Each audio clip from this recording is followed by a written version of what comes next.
Hello दोस्तों, मैं सचिन अरोड़ा एक बार फिर से आप सभी लोगों का स्वागत करता हूं अरोड़ा एजुकेटर के इस ऑफिशियल प्लेटफॉर्म पे। कैसे हैं आप सब? I hope you all are doing great. आप सब बहुत बढ़िया होंगे। प्री के एग्जाम्स हो चुके हैं, बहुत बढ़िया गए होंगे आपके एग्जाम्स। बहुत मेहनत करी थी आप लोगों ने। अब समय है मेंस के एग्जाम्स का। और कंप्यूटर एक बहुत इंपॉर्टेंट रोल प्ले करता है, ये आप लोग जानते हैं, क्योंकि हर एक नंबर इंपॉर्टेंट है। और कंप्यूटर एक ऐसा सब्जेक्ट है जहां पर आप full out of full score कर सकते हैं, वो भी लिमिटेड स्टडी करने पर। यानी एक लिमिटेड स्टडी करके अगर आप किसी सब्जेक्ट में full out of full score करें, तो इसका मतलब कि वो तो स्कोरिंग सब्जेक्ट बनता ही बनता है। जीए आप लोग जानते हैं कि टफ आता है पेपर। जीए में मैक्सिमम स्कोर कर पाना, इवन पास हो पाना भी बहुत मुश्किल लगता है। लेकिन कंप्यूटर सब्जेक्ट को अगर एक बार अच्छे से पढ़ा जाए, क्योंकि ये लेवल यहां पर अच्छा देते हैं। प्योर क्लर्क लेवल या जीबीओ में जो लेवल होता है वो काफी शानदार होता है। लेकिन अगर आपने कॉन्सेप्ट वाइज पढ़ रखा है, तो बिल्कुल आप सारे क्वेश्चन को एक्यूरेट करेंगे ही करेंगे। आज बात करेंगे टॉप 20 क्वेश्चंस के डे वन पर। कैसे क्वेश्चन एग्जाम में पूछे जाते हैं कंप्यूटर में, ये एग्जैक्ट आइडिया आपको लगेगा। हम लोग गलती क्या करते हैं कि हम लोग बेसिक क्वेश्चन को पढ़ते रहते हैं, जबकि बेसिक क्वेश्चन का टाइम चला जा चुका है। अब बेसिक क्वेश्चन एग्जाम में नहीं मिलते। IQ based question, latest technology based question और साथ ही साथ कॉन्सेप्ट के बेसिस पर डीप क्वेश्चन देखने को मिलते हैं। तो चलिए सेशन से एक बार देखते हैं कि लेवल क्या है हमारा यहाँ पर। Right, have a look guys. साथ ही साथ आपको बैच के बारे में भी बता दें। आईबीपीएस आरआरबी पीओ क्लर्क की तैयारी अगर आप कर रहे हैं, तो इस बैच से जरूर जुड़ जाइएगा, क्योंकि 55 आवर्स, 1 मंथ है अराउंड आपके पास में। अगर आपने अभी तक कनेक्ट नहीं हुए हैं इस बैच से, तो एक महीने में क्या 55 वीडियोस हो सकती हैं? बहुत आराम से हो सकती हैं। आप लोग वैसे भी 3 3 4 4 5 5 6 6 घंटे पढ़ते हैं, तो इसका मतलब 55 आवर्स कंप्लीट करने के लिए 1 वीक दीजिए पूरा डेडिकेटेड कंप्यूटर को। क्योंकि फिर कंप्यूटर दोबारा उठा के नहीं देखने की रिक्वायरमेंट है। आप रिवीजन करिए पीडीएफ से, एक बार डेडिकेटेड पढ़िए, तो फिर देखिए एग्जाम में मजा। क्योंकि एग्जाम में जो बच्चे रहते हैं सिलेक्शन से, 1 या 2 नंबर ही होते हैं, या पॉइंट में नंबर्स होते हैं। अरे कंप्यूटर जब आपको स्कोर दिलवा रहा है, तो क्यों ना इसको एक बार अच्छे से पढ़ लिया जाए, है ना? तो बाद में अफसोस करने से अच्छा कि पहले बहुत बढ़िया तरीके से तैयारी कर लें, कोई भी चीज छोड़े नहीं। एक बार वीडियोस देखें, फिर पीडीएफ से रिकॉल करें। That's it. सारी पीडीएफ, एमसीक्यूज, मॉक टेस्ट, हर चीज यहां पर आपको मिल रही है। बस आप पढ़ें, है ना? यही हम लोग चाहते हैं। और इस सिलेक्शन में अगर हमारा यहाँ पर योगदान बनता है कि कंप्यूटर में आप सिलेक्ट हो जाते हैं, कंप्यूटर की वजह से अगर सिलेक्शन हो जाए, आप मेरिट में आ जाए, है ना, तो इससे बढ़िया और कुछ हो नहीं सकता। कैसे ज्वाइन कर सकते हैं इस कोर्स को? Dream batch 2.0, concept, MCQ, PDF और टेस्ट। कैसे ज्वाइन करें सर? अरोड़ा एजुकेटर एप्लीकेशन को इंस्टॉल करिए, एंड्रॉयड या फिर आईओएस के थ्रू, जो भी है आपके पास। प्ले स्टोर पे जाकर इसको आप डाउनलोड करिए। फिर आईबीपीएस आरआरबी पीओ क्लर्क का कोर्स आपको मिल जाएगा, उसको ज्वाइन करिए। ज्वाइन करते ही पीडीएफ और वीडियोस आपको मिल जाएंगी, तुरंत देखना स्टार्ट करिए। एक दिन में जितना मैक्सिमम आप देख सकते हैं उतना देखिए। पीडीएफ की मदद से रिकॉल करिए, 100% स्कोर करेंगे, गारंटी हमारी है। कोई डाउट है, कोई कंफ्यूजन है, दिए गए नंबर पे व्हाट्सएप करके भी कंफर्म कर सकते हैं। चलिए, ये रहा पहला क्वेश्चन, बताइए इसका answer. among these which option defines word transfer correctly? कह रहा है इसमें से वर्ड ट्रांसफर क्या होता है। अब आपको ऑप्शन पढ़ने की रिक्वायरमेंट नहीं होनी चाहिए। आपको पता होना चाहिए कि वर्ड ट्रांसफर का मतलब क्या है। जब सीपीयू रिक्वेस्ट करता है कैशे मेमोरी से डेटा की, और कैशे मेमोरी डेटा दे देता है, तो इनके बीच में जो डेटा का आदान प्रदान है, ट्रांसफर है, this is called word transfer. Means transfer between the CPU and cache is called word transfer. तो ऑप्शंस में अगर आप जाएंगे तो कंफ्यूज होंगे, लेकिन अगर कॉन्सेप्ट पढ़ के करेंगे तो कभी कंफ्यूज नहीं होंगे। Next, which among the following is the time period during which a company is malfunctioning और not operating correctly due to machine failure. क्या कह रहा है क्वेश्चन में? कह रहे हैं ऐसा कौन सा टाइम पीरियड होता है कंप्यूटर में जब ऑपरेटिंग सिस्टम सही से काम नहीं कर रहा, जिसकी वजह से कंप्यूटर सिस्टम या मशीन फेलियर हो जा रही है। तो इसको क्या बोलते हैं? Down time, up time, response time, run time या रिबूट टाइम? तो इसे बोला जाता है डाउन हो गया सिस्टम, यानी डाउन टाइम है। कई बार आपने ये फेस किया होगा कि जब सिस्टम या वेबसाइट वर्क नहीं करती तो उसके ऊपर लिखकर भी आता है this is the downtime. तो that is called malfunctioning, not working of the system correctly, downtime. Next, very very important one, dynamic ad hoc wireless network, जिसे शॉर्ट में डॉन बोला जाता है। वो डॉन नहीं है ना जिसको पकड़ना नामुमकिन है। यहां डॉन का मतलब है dynamic ad hoc wireless network, usually comes under which generation. कह रहा है ये डॉन का इस्तेमाल किस जनरेशन में किया गया? 2G, 3G, 4G, 5G।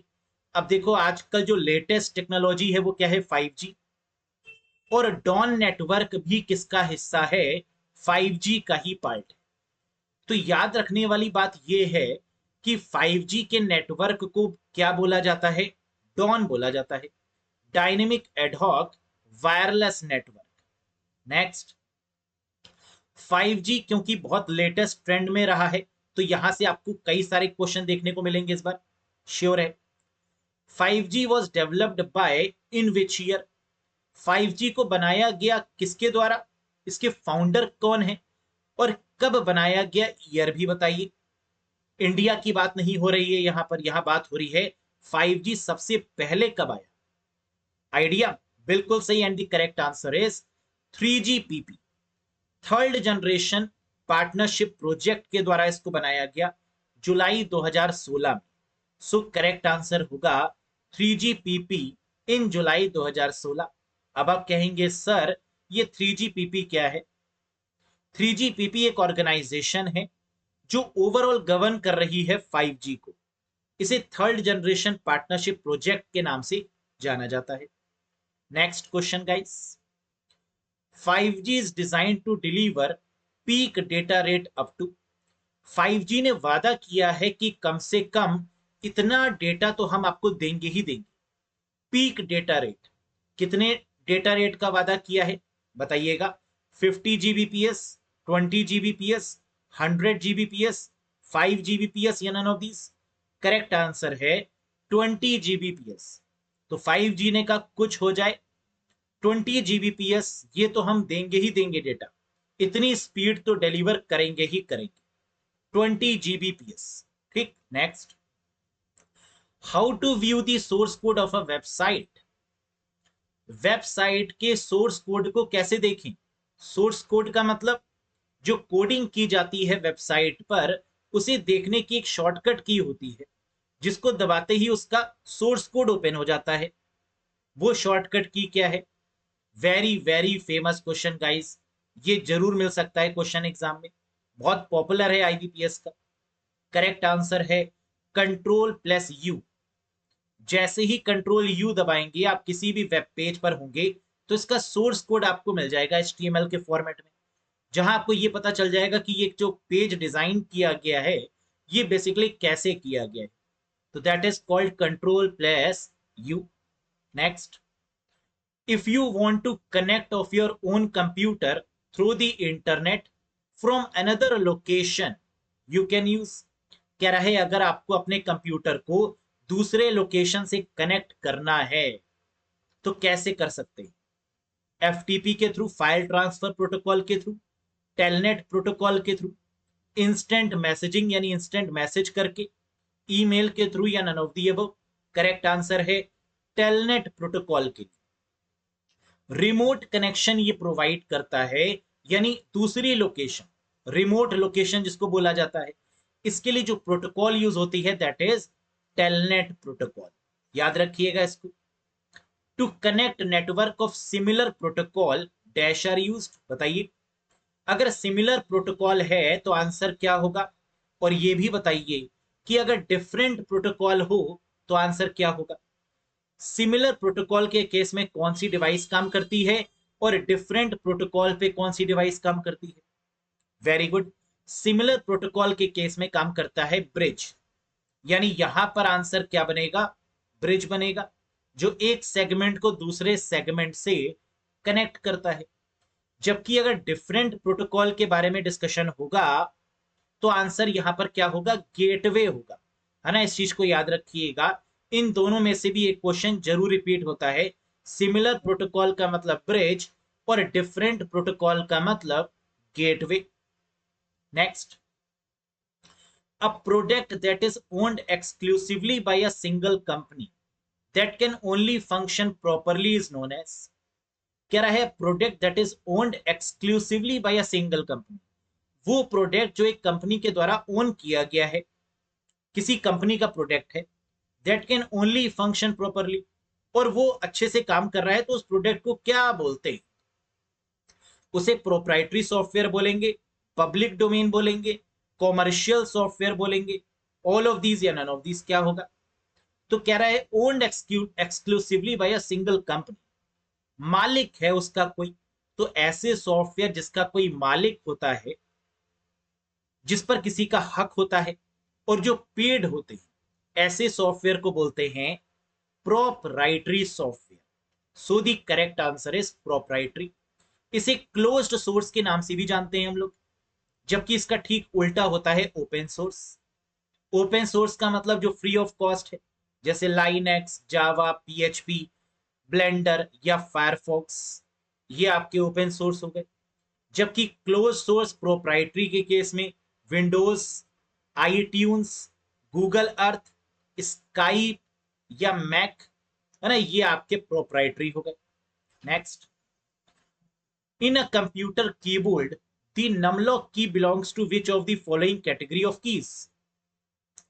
कह रहा है कीबोर्ड में जो नमलॉक की होती है वो किस कैटेगरी को बिलोंग करती है?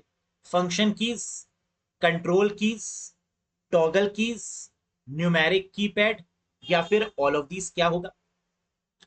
जितनी भी लॉक वाली कीज होती हैं जिनके लास्ट में लॉक लगा होता है, जैसे caps lock, num lock, scroll lock, इन सभी को हम लोग टॉगल कीज बोलते हैं। क्या बोलते हैं guys? Toggle keys. Toggle keys वो कीज होती हैं जो विजुअली इंपेयर्ड लोगों के लिए यूज की जाती है, जो ब्लाइंड हैं, जो देख नहीं सकते, जिनका विजन कम है, तो वो साउंड की मदद से भी टाइप कर पाए, इस तरीके की कीज है आपकी। कैसी कीज गाइस? टॉगल कीज, जिनके लास्ट में लॉक लगा होता है, num lock, scroll lock, caps lock. Next, in MS Word 2021, MS Word 2021 में लेटेस्ट वाले वर्जन में spelling and grammar option is found under which tab? Spelling और ग्रामर का ऑप्शन कहां मिलता है, या थेसोरस का ऑप्शन कहां मिलता है? आंसर है रिव्यू टैब। रिव्यू टैब में आपका स्पेलिंग एंड ग्रामर भी रहता है, थेसोरस भी रहता है, वर्ड काउंट भी रहता है ना? देखिए, एमएस वर्ड ओपन करिए, रिव्यू पर क्लिक करिए, फिर आपको मिलेगा spelling and grammar, thesaurus, word count और भी बहुत सारे ऑप्शंस। नेक्स्ट, लेटेस्ट वाले वर्जन को ही पढ़िएगा क्योंकि उसी से एग्जाम में क्वेश्चन बनेगा। जैसे which function key is used to launch, find and replace with active go to tab in MS Word 2021?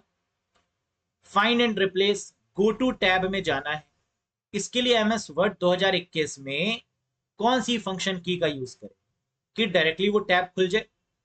F5 का इस्तेमाल करके। तो गो टू मतलब F5, गो टू मतलब F5, F5 मतलब गो टू, है ना? याद हो गया, ये है आपका find and replace. Three idiots में याद करिए, इसी का इस्तेमाल करके रेंचो ने चेंज कर दिया था, है ना? याद आ रहा होगा आपको। तो फाइंड रिप्लेस और क्या है? Go to. गो टू क्या मतलब क्या होता है? गो टू का मतलब यहाँ पर जो भी पेज नंबर लिखेंगे डायरेक्टली उस पेज पर हम स्विच हो जाएंगे, that is called go to. Next, IPv4 internet protocol version 4 was developed by। IP address दो तरीके के होते हैं, एक IPv4 और एक IPv6। मैक एड्रेस, है ना, इनसे क्वेश्चन एग्जाम में बनता है। IPv4 को किसने डेवलप किया? डरपा ने। Defence advance research project agency, DARPA, जिसके द्वारा जो नेटवर्क बनाया गया था वो था अर्पानेट, जो कि पहला नेटवर्क भी है। तो IPv4 was developed by whom, DARPA. Next, what is the by default file name of MS Excel 2021? MS Excel 2021 का जो बाय डिफॉल्ट फाइल नेम है वो क्या है? फाइल नेम तो हम लोग भी दे सकते हैं, लेकिन यहां पर बात हो रही है बाय डिफॉल्ट की, यानी फाइल नेम हमें नहीं देना, वो फाइल नेम खुद ब खुद ले रही है फाइल। वो क्या है? And the correct answer is Excel के केस में बुक 1, MS वर्ड के केस में डॉक्यूमेंट 1।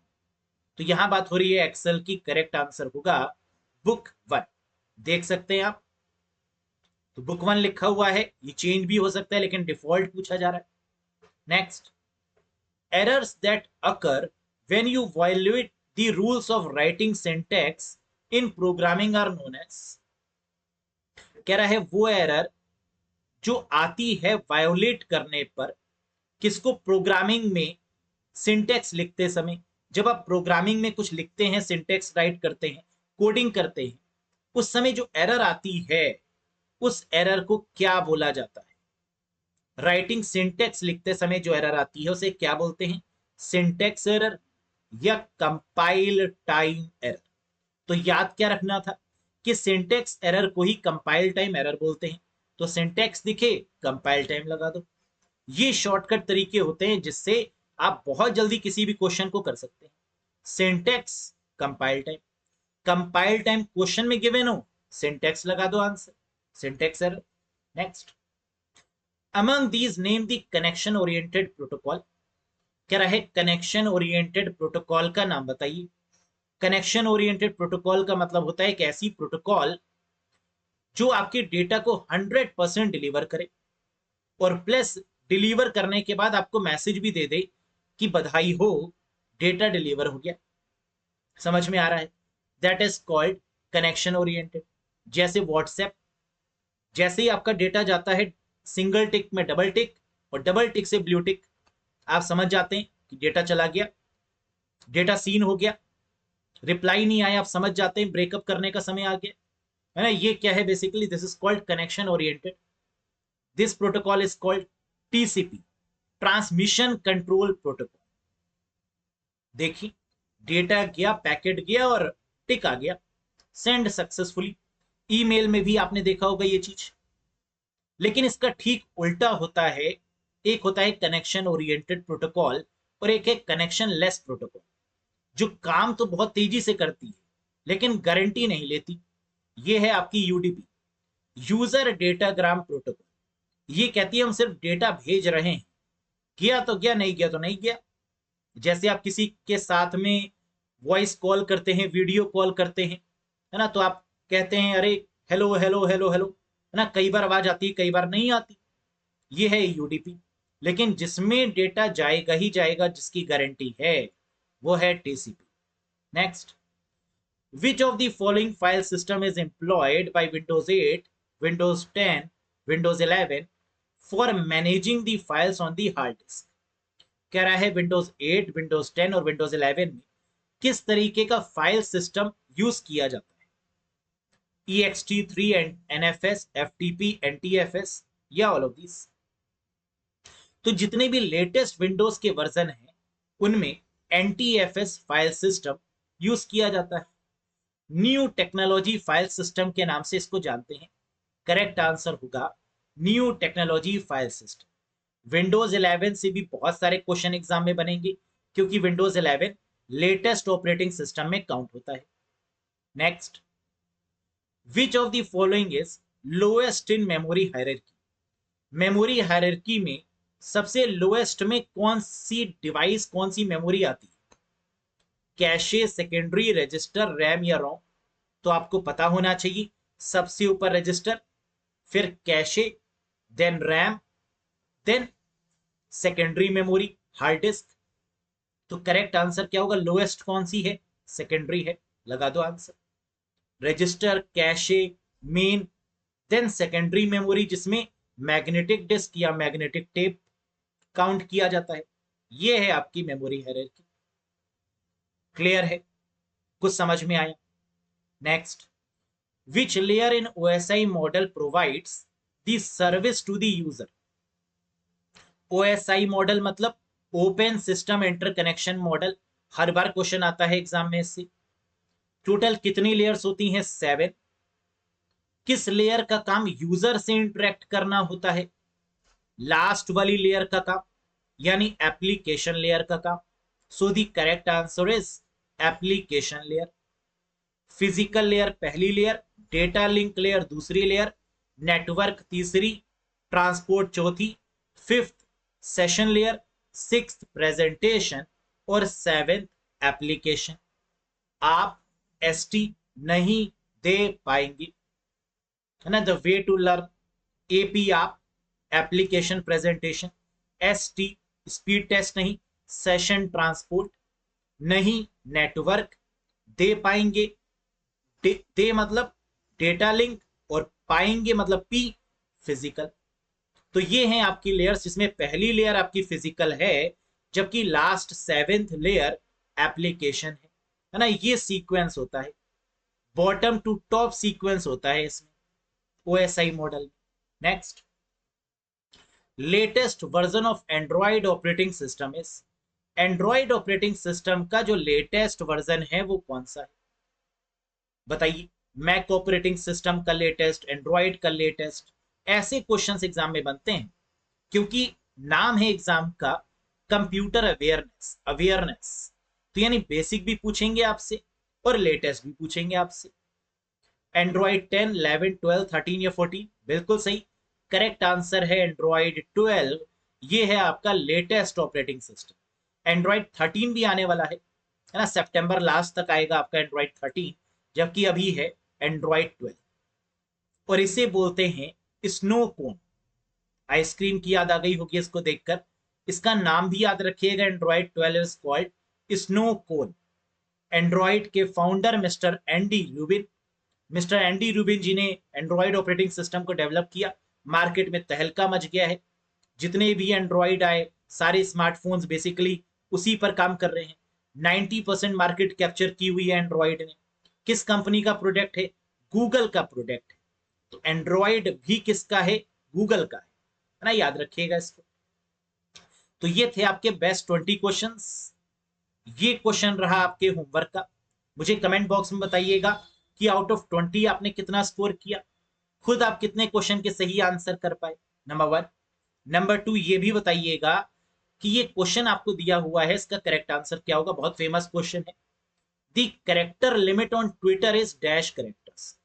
ट्विटर देखो काफी चर्चा में है ना। डेली आपको न्यूज मिल जाती है ट्विटर के बारे में कोई ना कोई।